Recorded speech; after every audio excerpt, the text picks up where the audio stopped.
نحمده ونصلي على رسوله الكريم عن أم سلمة قالت استيقظ النبي صلى الله عليه وسلم ذات ليلة فقال سبحان الله ماذا أنزل الليلة من الفتن وماذا فتح من الخزائن أيقظوا صواحب الحجر فرب قاسية في الدنيا عارية في الآخرة رب اشرح لي صدري ويسر لي أمري واحلل عقدة من لساني يفقهوا قولي سبحانك لا علم لنا إلا ما علمتنا إنك أنت العليم الحكيم يا رب صل وسلم دائما أبدا على حبيبك خير الخلق كلهم. My respected elders, young brothers, friends, brothers and sisters. The hadith I just read before you is the very same hadith which I began to explain last week's sermon, last week's circle. The first part of the hadith I have explained it, and inshallah if Allah subhanahu wa ta'ala wills, I will explain the last part of this hadith. And the last part of the hadith is Rasulullah sallallahu alayhi wa sallam is saying وَرُبَّ قَاسِيَةٍ عَارِيَةٍ فِي الْآخِرَةِ. So many women who are well dressed in this dunya, maybe they will be naked on the day of judgment in the hereafter. The women, when they pass away, when they die, Sharia commands that they should be shrouded in 5 pieces of cloth. And a man, when he passes away, he is shrouded in 3 pieces. Now, from this a woman, a mother, a sister should learn a lesson. When she is returning to her Creator, now the Creator wants her to come to Him fully covered. Fully covered. In 5 pieces, she has to be shrouded and she has to be covered. And one only 3 pieces. So from here, a mother and a sister should learn a lesson. If we have been commanded that we should be shrouded in 5 pieces of cloth, what about this dunya? A woman should ponder over herself when she is leaving her house, how the body of her is covered. Because Rasulullah sallallahu alayhi wa sallam in this hadith is saying so many women well dressed in this dunya will be naked on the day of judgment. One meaning of this hadith is well dressed in this dunya and naked in hereafter. One meaning is the women, their habit is of backbiting, slandering, cursing one another. On the day of judgment, these very women will be naked, meaning all the good amal. They were very pious in this dunya. They were very pious, offering the tahajjud prayer, recitation of Quran, dhikr, remembrance of Allah subhanahu wa ta'ala. Along with all this, they would backbite, slander, lie. On the day of judgment, they will be naked, meaning empty-handed. All the good amals they did will be given to those whom they backbited, talked about others behind their backs. Once Bhukhari Shareef, a man used to talk about him. And he used to criticize Imam Abu Hanifa rahmatullahi alayhi behind his back. And one day he took a tray of some drahim and he went to his house and knocked the door. And he was one of his opponents. And he knocked the door and he said, "Here I have brought a gift for you, because you have done a great favor to me." He said, "What favor have I done?" Because he knew that I always criticize Imam Sahib. And what favor is he talking about? He said, you criticize me behind my back, you backbite, you have ill feelings about me.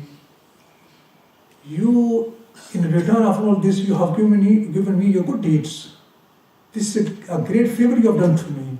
So I thought, wouldn't it be better that I should do something to you, something better to you? So therefore I brought this tray of dirahim, so that you can take this. You've done a favor to me, I should do a favor to you. Then he fell in Imam Abu Hanifa's feet and he cried and he said, "Oh, forgive me." He realized, look at how these personalities, how they would teach another person a lesson. He taught him a lesson. He taught him a lesson. And the way, the wisdom, the hikmah, the way how he taught him the lesson. So these women, Rasulullah sallallahu alaihi wasallam is saying, there in the dunya, they will be well dressed, but on the day of judgment, meaning well dressed, one meaning is they will be doing all the good deeds, and on the day of judgment, they will be empty-handed, naked, nothing left. And the other meaning is, they will be well dressed in this dunya meaning, and they will be naked hereafter, which means they will be dressed in this dunya, but they will be wearing tight fittings.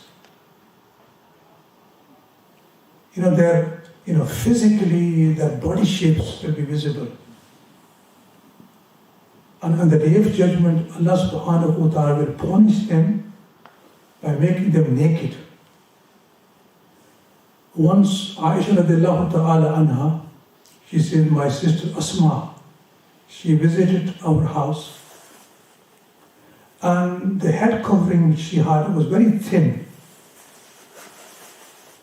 When Rasulullah sallallahu alayhi wasallam, now remember this was before the hukum of hijab, the veiling, when Allah subhanahu wa ta'ala ordered the women to cover themselves from the head to toe. This was before that. When she came to Prophet sallallahu alayhi wasallam's house, and the head covering was very thin, Rasulullah sallallahu alayhi wasallam addressed her and he said to her, "O Asma, it is not proper for a woman who attains the age of puberty to cover her head with a very thin cloth. With a very thin cloth through which the head can be seen, the hair can be seen. It is not proper for such a woman to do this. She should properly cover her head." And in another hadith, Prophet sallallahu alayhi wasallam, Aisha radiallahu ta'ala, her niece, Aisha radiallahu ta'ala anha's niece, Abdurrahman bin Abi Bakr, his daughter, she came to visit her auntie.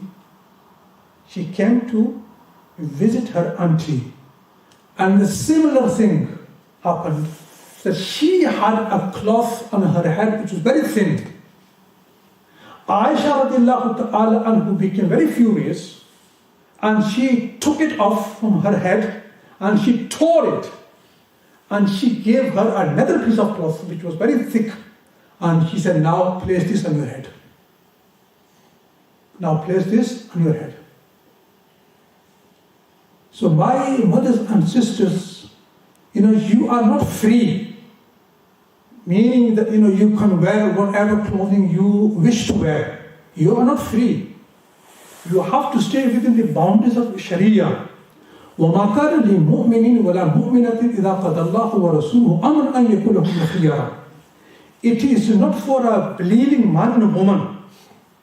When Allah and His messenger has decreed a matter, that they should have any choice and any option after that. They have no. Allah and Prophet has decreed that a woman is not allowed to leave her house uncovered. Her head should be covered. She should be covered properly in such a manner that the body, the shape of her body should not be visible. She should not wear tight clothes. It is not proper for a woman to do this. In another hadith, Prophet sallallahu alaihi wasallam, there's a hadith Prophet sallallahu alaihi wasallam in which he says that such women, who are wearing clothes, but they are such, one can through them, through these clothes, a body can be seen. These women, let alone entering the paradise, they will not able to smell the fragrance of paradise, which can be, which can be felt and smelled from a very long distance. But such women will not even smell the fragrance of paradise, let alone entering the paradise. Allah subhanahu wa ta'ala will not let the fragrance come near it. They will not be able to smell the khushbu and the scent of the paradise. And in the hadith of Prophet sallallahu alaihi wasallam, nowadays when we see our these young ones, these girls and boys, imitating one another, trying, women trying to wear clothes and act like boys, and boys, acting like girls, behaving like girls, you see so many boys, their ears are pursed, and so many girls wearing clothes like men. Our Prophet sallallahu alaihi wasallam, he cursed who the men, who imitate the women, who dress like women, behave like women, and he cursed the women, who dress like men. And in one hadith of Prophet sallallahu alaihi wasallam says, a few people will not enter paradise. Few people will not enter paradise. A man, who tries to be like a woman, he dresses like women, and a woman who dresses like men. These people will not enter paradise. They will not enter paradise. And the third one is, our Prophet sallallahu alaihi wasallam, you see, the one who does not get married, he's unmarried for no reason. If there is a valid reason for one to not to get married, this is something else.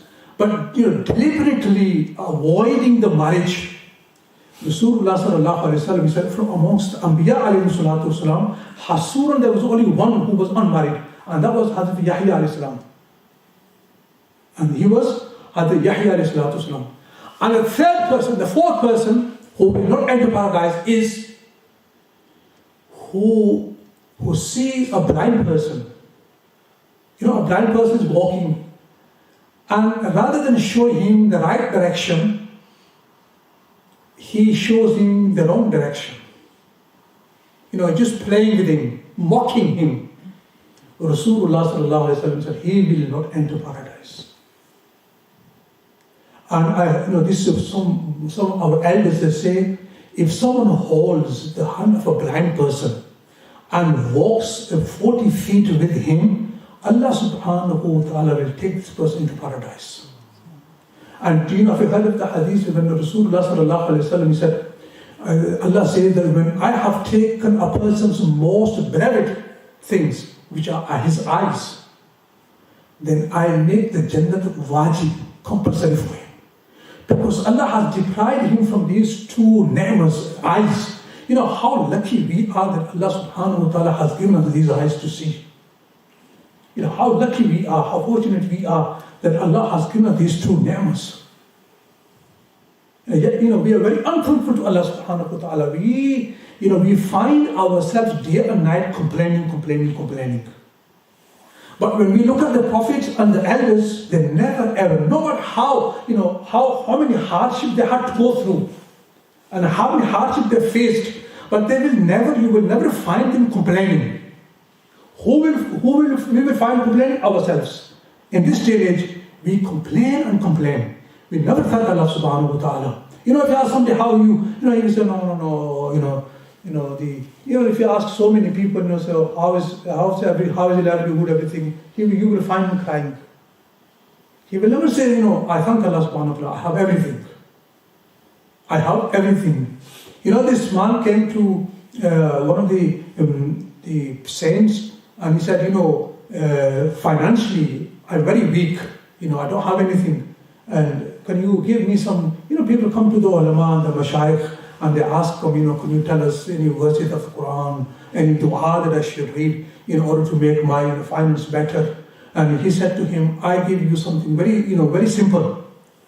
He said, what? He said, always keep on thanking Allah subhanahu wa ta'ala. Keep thanking Allah subhanahu wa ta'ala. He, when he would be traveling on a bus, and he would see some people walking, he would say, I thank Allah subhanahu wa ta'ala, that he's walking and I am traveling. I am sitting in the bus. And when he sees someone who would be blind, he say, I thank Allah subhanahu wa ta'ala, I have eyes. When he sees someone, who is deprived of one or two, his arms or legs, he will say, I thank Allah subhanahu wa ta'ala. He said to him, this is your wazifa. That from morning till evening, you just thank Allah. He said, Allah, I thank you that you have given me everything. Then after some months, he came back to him. And he said, Wallahi, by Allah, the wazifa you gave me is so strong. Since I started thanking Allah subhanahu wa ta'ala, Allah subhanahu wa ta'ala has opened the doors of rahmat for me. His doors of rahmat are open for me. And Allah subhanahu wa ta'ala has removed my poverty. And Allah subhanahu wa ta'ala has made me rich. So my young brothers and my elders, we should always be thanking Allah subhanahu wa ta'ala. We should be always thankful to Allah subhanahu wa ta'ala. So in this hadith, Rasulullah sallallahu alayhi wa sallam is saying the women who do not dress properly on the day of judgment, they will be naked. And Allah subhanahu wa ta'ala will throw them into hellfire naked. So my brothers and sisters, always keep this in your mind, that you are Muslim, and Allah subhanahu wa ta'ala has commanded, and His Prophet sallallahu alaihi wasallam has commanded, that the Muslim woman should dress herself properly and she should cover herself. Because on the day of judgment, such women will not even be smelling the fragrance of paradise. So I ask Allah subhanahu wa ta'ala, give our mothers and our sisters the tawfiq to cover themselves. وآخر دعوانا الحمد لله رب العالمين ربنا آتنا في الدنيا حسنة وفي الآخرة حسنة وقنا عذاب النار ربنا تقبل منا إنك أنت السميع العليم وتب علينا إنك أنت التواب الرحيم وصلى الله تعالى على خير خلقه